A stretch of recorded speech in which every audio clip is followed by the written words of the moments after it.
আজ একলব্যর পরীক্ষা। একলব্য, সত্যি একলব্য, যিনি পৌরাণিক কালের অসাধারণ চরিত্র।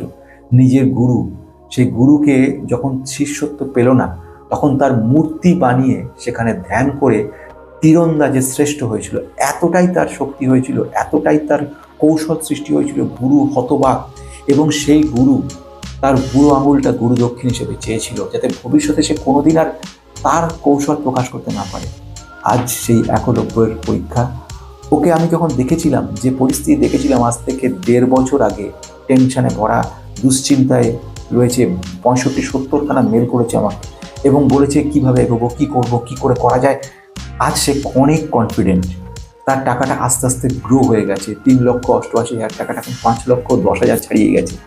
এইটাই আনন্দ একজনের কাছে, যে চেষ্টা করে গেছে অন্তর থেকে, কারুর ভালো হোক, কিছু মানুষের ভালো হোক, সকলের ভালো হোক। পিছনে ওর পোর্টফোলিওটা অ্যানালাইসিস করেছি, ডাইভার্সিফাই করেছি, সামান্য কিছু পাল্টেছি, কিন্তু সব কিছুর পেছনে যে কথাটা রয়েছে সেটা হচ্ছে একটা ভালো কিছু। তাই আজকে একলব্যকে অনেক ধন্যবাদ, শুভেচ্ছা জানাই।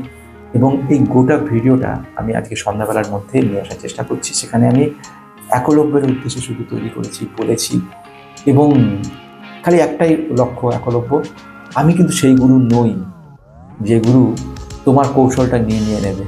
আমি চাই এমনই গুরু হিসেবে, তুমি পরে কি ভাবো আমার জানি না, কিন্তু আমি চাই তুমি এমন জায়গায় পৌঁছো যেখানে তোমার পোর্টফোলিওটা সকলের কাছে একটা আদর্শ পোর্টফোলিও হয়ে ওঠে।